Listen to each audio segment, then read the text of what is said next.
Howdy, everyone, and welcome back to Double Play. In this video, Jack and I are going to preview the Braves' 2023 season, but first we have to start with recapping their 2022 offseason. It was a little bit busy for them, but Jack, I don't know how we feel about this one.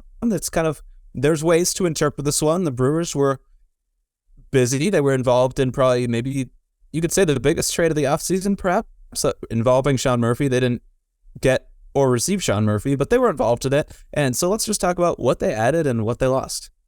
The Brewers are one of those teams. They do it their way, and they're unapologetic, and that's just the way that they go about their business, and this was another one of those off seasons. You mentioned the trade. It was a three-teamer, and we like three-team trades. They end up netting William Contreras in that trade from the Braves, a young guy that we're going to talk about in a bit.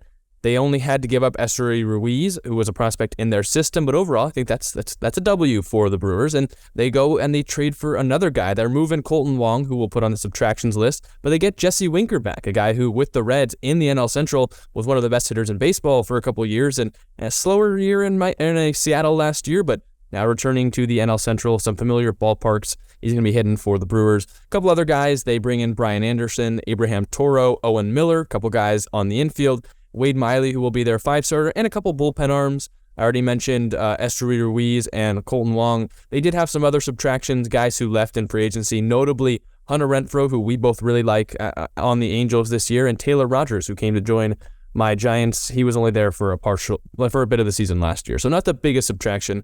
Then you also talk about Omar Narvaez, who made an All-Star game for the Brewers, Brad Boxberger, Andrew McCutchen, who was one of their bigger signings a couple of years ago, and then Trevor Rosenthal out of the bullpen as well. But another one where the offseason, they had a lot of guys come in, they had a lot of guys leave, and overall, I think this is how the Brewers would want it, but overall, what do you think about it, and who do you think is the biggest addition and subtraction?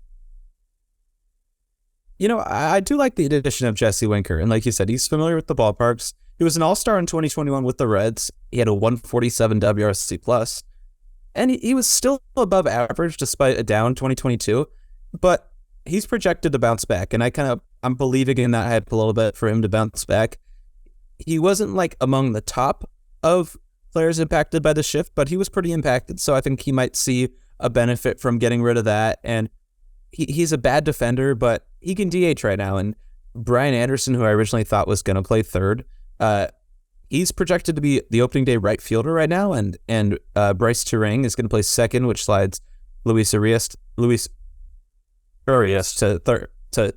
So second, it's a third. Oh my goodness, so many people moving around. But I originally thought he was going to play third, and kind of Turang was going to be maybe shortstop. But no, Adames is there, kind of be a more utility guy. But he's going to go to third. Brian Anderson is going to be in the outfield. So that allows Jesse Winker to DH is kind of the roundabout point that I'm trying to make. So maybe that allows his bat to kind of bounce back. So I think that's an important get and kind of a good bat that you can add to that team that has potential. And I think at worst case scenario, you're getting an average to above average guy. And at best case scenario, you're getting a guy who can be an all-star for you.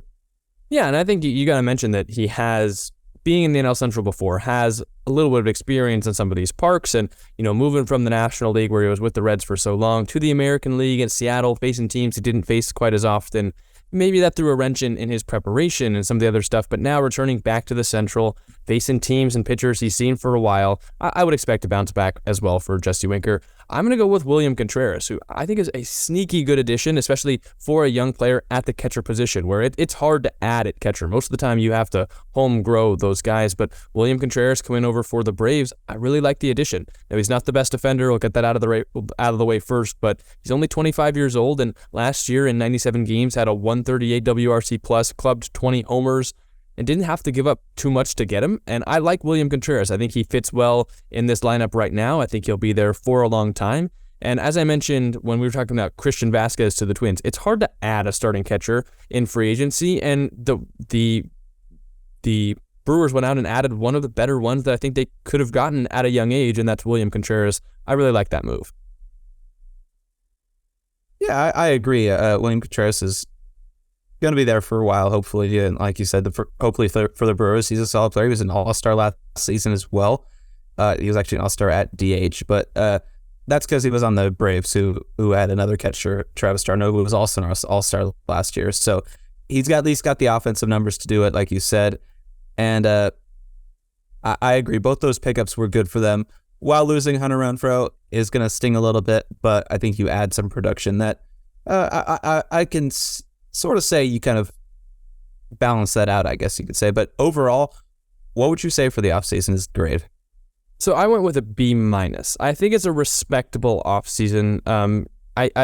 I was in between a B- and a C+, but I figured I'd be a little bit more respectful because they did add in quantity in certain positions, but I like the guys they brought in. I think Jesse Winker will be good. I think William Contreras will be good. I think you're going to find one of Brian Anderson and Abraham Toro could be a guy that plays a while for you. Wade Miley's not a bad 5-starter. The Brewers add bullpen arms that maybe we don't know now, but we're going to know in the future because they have kind of the magic touch when it comes to the relievers. Some of the subtractions that though did hold back the grade for me. I really like Hunter Renfroe, and I think they probably shouldn't have let him go. Colton Wong, Taylor Rogers, Omar Narvaez, guys who could be big pieces for the team down the line that they let go other places, but this is the way that the Brewers do it. The only part that another reason I took off a tiny bit is the stuff that's going on with Corbin Burns, where I don't know, there seems like there's a lot of animosity between him and the Brewers front office, and I can't quite blame Corbin, which means some of my blame has to go to the Brewers front office.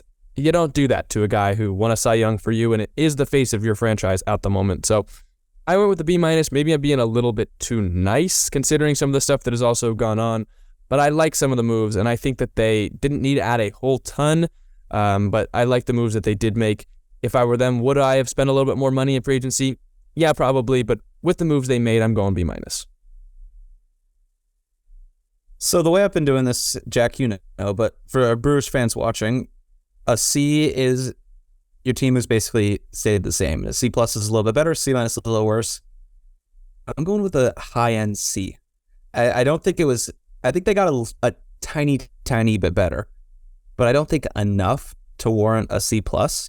So C or C+, you can call it either one you want. That's what I'm going with. I think that you're right. That could have been more, but I'm going C as my final answer. I mean, I don't blame you for that. Maybe I think I would argue they did get better. I think you're upgrading in the outfield, or at least you're staying the same in the outfield with Renfroe and Jesse Winker. I think it was good to move on from McCutchen. I think William Contreras is an add in a position that you normally can't find, good young pieces at. So maybe I'd bump mine down to a C+. But I also think, they had a lot of injury issues in the starting rotation last year with Devin Williams and Brandon Woodruff, but both were good when they pitched, and Brandon Woodruff was really good down the second half, and they had some other injuries. They still are just holding out hope that Christian Yelich can return to, at least 3/4 of his MVP form. And they've got some other guys like Rowdy Tellez and Willie Adames who you're not going to move off their spots because they were so good for you last year. So maybe I was a little bit too nice with the B-. Maybe I'll bump it down to a C+ if because I agree with your scaling. But I still think a C is maybe a little bit too low. I mean, I guess we can talk about what to expect. If you're looking at the team-wise, I think their team did get a little bit better, but I'm expecting record to be around the same, and I'm expecting a battle for second place in the division with the Cubs. So I talked about that in the Cubs. I think kind of the same thing what to expect. I think it's going to be a battle, and you're going to see a similar record between them and the Cubs all season long. Based off what my record predictions are, you can watch. I think it'll be out next Monday or Tuesday of when we're actually going to reveal those. But I do have them winning that battle for second place in the division. So I'm expecting them to be second in the division, not in a playoff spot just because of what's there. But like I said, with the Cubs, there's a chance that they do, and I think there's a little bit better of a chance that the Brewers sneak into that third wild card spot for them. But I don't know. I think that's where they're going to be at. And also with the Central, I mean, I'm not going to pick them there at all, but I think there's a possibility that you can win that division as well. If the Cardinals underperform, get hit with some injury, which we don't want to see happen, but things can go right to where they can win the division and also make it in that way. So I'm expecting second place in the division, but I see a world where they're better than that. Yeah, I'm expecting contention again from the Brewers. I don't think they're going to completely fall off a cliff, but I've been vocal all offseason. I think this team is going to take a step back, so I don't think that contention, whether it be for the division or a playoff spot, is going to be as strong as it has been in past years. And from what we've seen from the front office, which isn't it's not hesitancy to add, but they don't like to add in big ways. And a lot of the times, a lot of the moves are lateral. Like you're trading a Colton Wong, who's a good player, for Jesse Winker, who is a good player. You are letting Hunter Renfroe walk to replace him with someone else. It's never going all in. I think that if they're not in full contention like they have been in past years, I wouldn't be surprised to see some of these guys move, especially with some of the animosity that's going on with Corbin Burnes, maybe other guys that they can try and capitalize off, including Willy Adames or Rowdy Tellez, or maybe one of the guys in the outfield, or one of the other starting pitchers, like someone in the bullpen as well. They traded Josh Hader last season, which they were always saying that they weren't going to do, and eventually, with enough teams calling and enough being offered up, it's hard to say no. And I think that you could see a similar thing with teams like the Dodgers or other teams across baseball needing to add because they didn't this offseason. They're going to come calling for Corbin Burnes. I mean, teams are going to call about Burnes. They're going to call about Ohtani. If teams are calling the Brewers, they might inquire about Adames or Tellez. And from what we've seen from the Brewers organization so far, they're not the most steadfast in their nose. And so I think that you could see a guy like Corbin Burnes moved at the deadline, and you could see the Brewers maybe acknowledging our window has come to a close and we missed it, and we don't want to spend the money to reignite it, and so we're going to move off some of these big pieces that we have. I'd love to see Corbin Burnes stay a Brewer. I'd rather really not see him be on the Dodgers, but I think if we're right in expecting they're going to take a step back, I would not be surprised at all. And I'm not saying it's going to happen, but I definitely would not be shocked. So you stole my thunder in the Reds videos with my bold prediction, and you're sort of stealing it here. You're kind of saying you won't be shocked and maybe it happens. My bold prediction is that they will be sellers, and I think both Adames and Corbin Burnes donezo by the end of the year. Like you said, I think there's going to be too big of offers for them. I think I want to say, I don't know about Adames, but Corbin Burnes has multiple years of control still. So, I mean, you get that. You can offer for a few of the system's top prospects. The Brewers might be taking that. So I think I wouldn't be surprised. My bold prediction, remember that's bold, is that Corbin Burnes and Willy Adames aren't on the team come the end of the year. Yeah, I mean, Corbin Burnes is one of those guys. We're doing our awards predictions. I had thought about potentially having him be another Cy Young winner, but we saw a guy like Luis Castillo have a great season last year, but didn't get considered for any of the big awards because he was changing leagues and changing teams. Corbin Burnes was one of those guys where I didn't want to put myself all the way out there and say he was going to win a big award because I am nervous that he's going to be traded and voters aren't going to vote for him. Whether that's, to the Dodgers or to some other team who might come calling, I definitely think that it is a very big possibility. I didn't have the cojones on me to fully predict it, but from what we've seen from the Brewers, again, wouldn't be a surprise to me. I have a very, very, very big, bold prediction for the Brewers that I'm not going to reveal in this video because I want to save it for our season predictions. I still have another one. I will say, though, if you're a Brewers fan, return to my season predictions because I think you're going to like it, and it's bold. But I'm going to say for now, I think that Rowdy Tellez crosses an 800 OPS for the first time for the Brewers. He had a 760 OPS last year, and while a lot of other people are getting talked about with the shift restrictions like a Corey Seager or like some of these other people across baseball, Tellez is one of my picks for one of the biggest beneficiaries of the shift restrictions. Hits the ball into the shift a lot of line drive outs, a lot of balls like we've seen where the second baseman is all the way out in right field, and that happens to Tellez all the time. He has shown in past years he can still hit home runs despite, it's probably because he wants to hit it over the shift. But I think that he can bump it up from a 762 and 800. And with some added protection in the lineup with some other lefties like Jesse Winker, you could see Tellez get pitched to even more and cross that OPS. But he's a great hitter. He's very talented. And I think that he'll be one of those big beneficiaries of the shift being limited.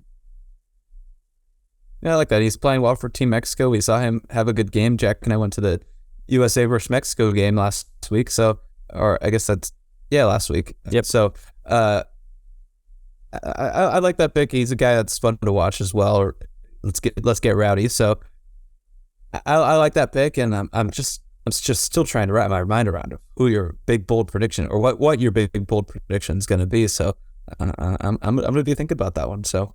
Well, feel free to think about it. And Brewers fans, think about it until you come back next week. Please go down and subscribe, hit the notification bell so you can find out what that is when I think next Tuesday, which will be less than a week from when we are releasing this video, Ryan and I will release our season predictions. And then I think Wednesday, the day before opening day, we'll release our awards predictions.